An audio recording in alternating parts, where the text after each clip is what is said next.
Second day ng paghahakot ng mga gamit namin doon sa luma naming apartment sa may 711 West Gore Street. At ngayong araw, nakahakot ako ng nakadalawang beses akong hakot. So sa dalawang hakot na yon ay kinuha ko yung ibang pagkain namin dito sa lagayan ng pagkain. Kasi may mga pagkain ako na hindi dapat nahakot, kagaya ng mga sardinas, tuna, yung mga delata, yung mga corned beef, tapos yung mga ibang pangsangkap sa pagluluto. So, kasi yung ginawa ni Arlene, nilagay niya na kagad dito sa kahon. So, akala ko naman ay wala nang kailangan dito. Kaya dinala ko rito sa 455 West Richard. So, meron pa pala kaming kailangan na magamit doon kasi hindi natin masabi kung wala pang kama. Itong Sabado, wala pang darating na kama at sa next week wala pa na kami may higaan. So dito doon muna kami mag-stay sa 711 West Gore Street. For the meantime, doon muna kami mag-stay. So yung mga pagkain na nandito, so kailangan namin gamitin yung doon sa may 711 kasi wala kaming kakainin pag hindi ko dinala. So ang ginawa ko, kinuha ko ulit. Tapos inuwi ko doon sa may 711 West Gore. So ito yung mga nadala ko ngayong araw. Ito, yung mga maleta namin na kung saan may mga laman, mga ibang gamit. Tapos, ang ginawa ko naman, yung bigas, yung kagaya niya, nakita niyo yung bigas. Nadala ko na yung bigas dito kasi mayroon pa kaming kalahating bigas dun. So ito, hindi naman hindi na magagamit to. So yun, dinala ko na yan. Tapos ito pa, dinala ko rito yung yung pang ilaw sa gabi. Yan, tapos dinala ko na rin yung mga yung mga tissue na nakuha ko sa Kutni Co-op para may magamit kaming tissue rito just in case na magpupunas. Tapos nakakot ko na rin yung ibang baso. Tapos yung mga kutsara, ito na yung mga nabili ko sa Caloocan sa Pilipinas, yan dinala ko na rito kasi ano yan, Japan yan, Japan made, so matibay yan. Tsaka ano yan, partner yan. So tatlong pares siya, nadala ko na rito. So yun lang. Tapos akyat tayo sa taas. Try natin umakyat sa taas.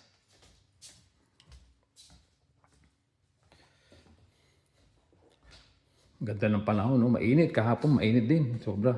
Tinitiis ko lang yung init. Nagdadalakad-lakad ako, mainit. Tsaga-tsaga lang. So yun siya. Maganda yung panahon. Summer pa.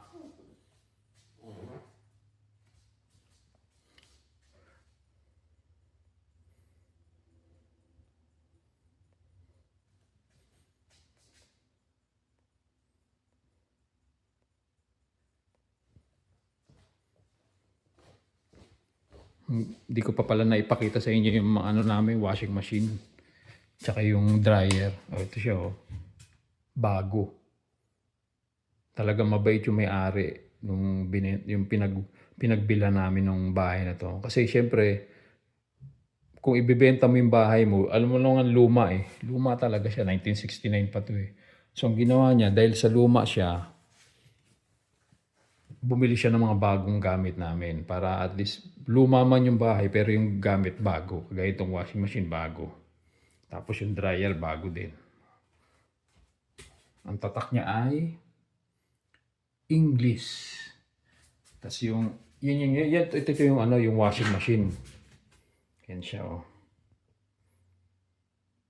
Bago lahat, no? Bago. Sarado na natin. So ito yung washing machine. Ito yung mga controller niya.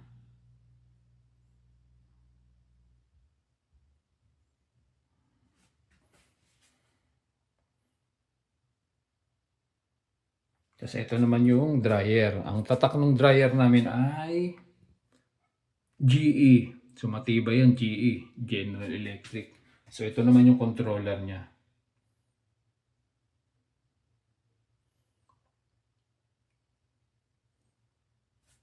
Okay, try natin buksan yung loob.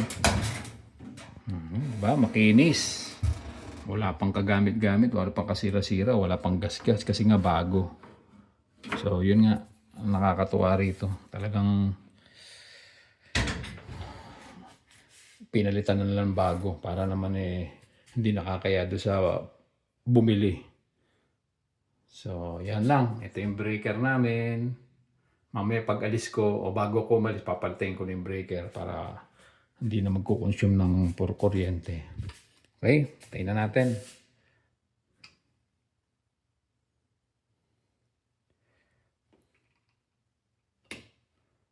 Okay, akit tayo sa taas.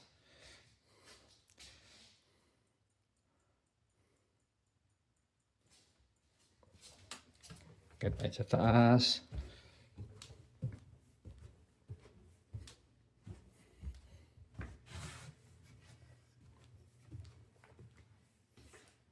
Okay, ito yung first room.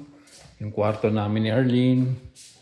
So, yan na siya. Ito na yung mga nahakot kong sapatos. Ang dami na. So, ilan lang lahat yan? Tingnan natin. 1, 2, 3, 4, 7, 8, 9, 10, 16. 16 na pares yung nahakot ko. 16.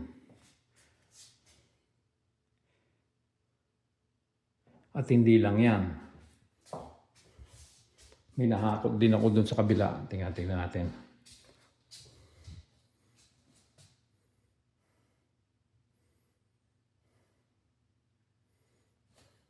Ganda ng paligid, oh. Walang snow, walang ulan, walang bagyo. Napakainit lang as in summer. Kaya masarap tumambay, masarap gumala. Kasi walang lamig, walang snow. Hindi ka lalamigin sa labas. Ang problema lang dito is yung wildfire. Hanggang ngayon may wildfire pa eh. Mausok yung buong paligid, oh. Yan ang problema rito. Wala nga kaming bagyo, wala mang baha, pero meron namang wildfire. So yan ang problema namin dito sa Nelson, BC. Yung wildfire. Okay? Ganda ng ringtone mo, ah. Cool na cool. Okay? So yan ay mga sapatos na nahakot ko. Lipat naman tayo sa kabilang room. Second room. So ito yung second room. Ayun. Andun yung extra kong bag, yung Wilson. Yung nakuha ko yung binigay sa akin sa Toronto. Nasa Toronto pa ako. Tsaka yung pang-shave ko ng ulo. Ito. Pang-shave. Tsaka yung mga anik-anik. Yung mga anik-anik, yung mga maliliit kong gamit na hindi ko naman gagamitin dun sa 711 West Gore.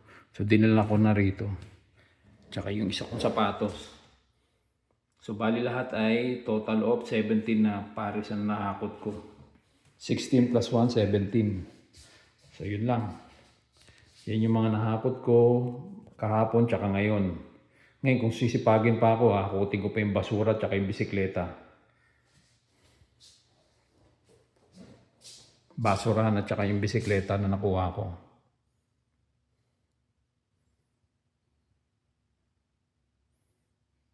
Tataas na mga puno rito sa Canada eh. Maple. Yan yung puno ng maple. Taas oh. Pero may mas mataas pa dyan yung puno ng pine tree. Grabe. Sobrang taas. Tumataas ng sobra-sobra yun eh. Okay?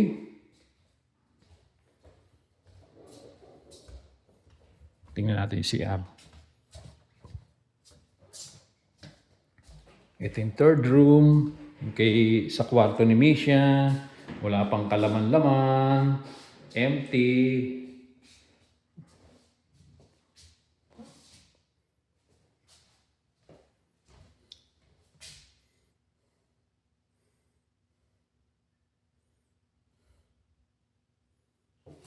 Okay. Tingnan natin yung washroom o yung CR. Diyan! Ito ang aming washroom.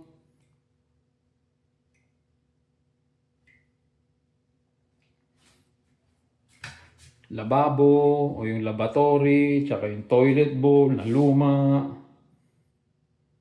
Tapos yung bathtub, luma.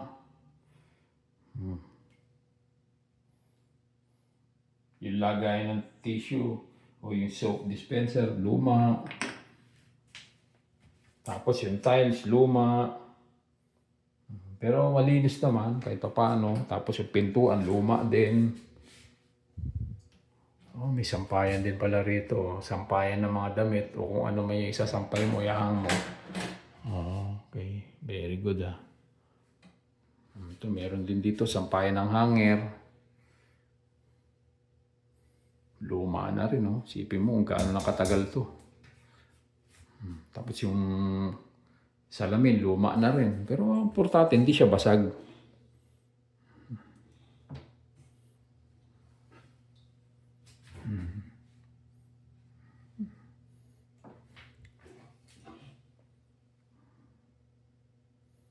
Okay.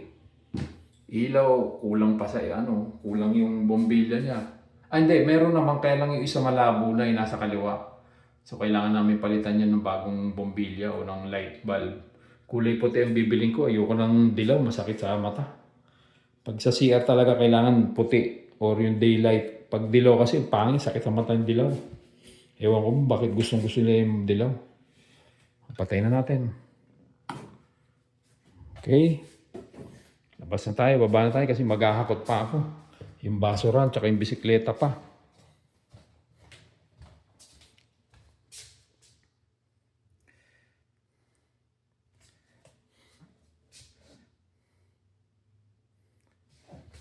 First room, second room, tsaka yung third room kay Misha. Kasi ito yung mga cabinet.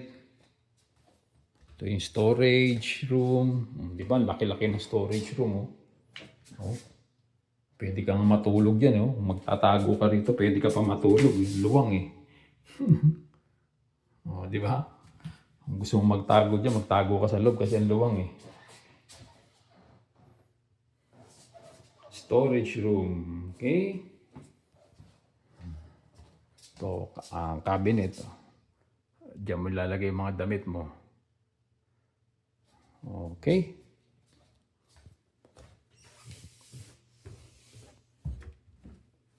Baba na tayo kasi babalik na ako sa 711 West Gore Street. Maghahakot pa ako ng pwede kong hakutin. Patayin ko lang ilaw nito. Ito pala. Okay. Patayin na yung ilaw. So babalik na ako sa apartment namin. Pala yung washroom namin sa isa. O yung powder room. O kita mo yung ilaw niya dilaw. Pangit, sakit sa mata.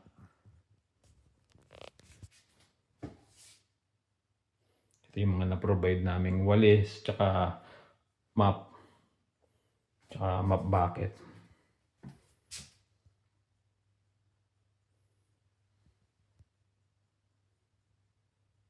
Okay. Ito medyo, kahit pa paano medyo maayos-ayos pa to. Compared do sa taas.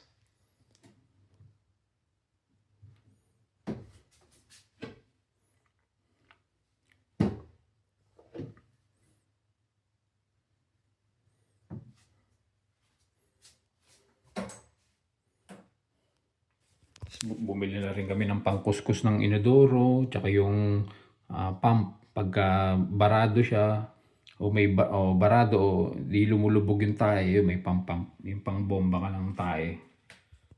Okay. Tapos lagay ng tissue roll, and lagay ng tissue roll. Okay. Tayo natin ilaw. Switch yan, luma din luma. Okay. Pintuan, luma din. Yung mga doorknob, luma. Pintuan, luma. Mga switch, luma.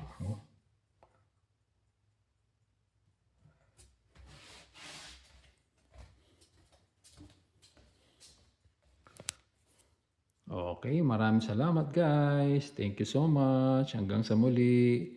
Bye.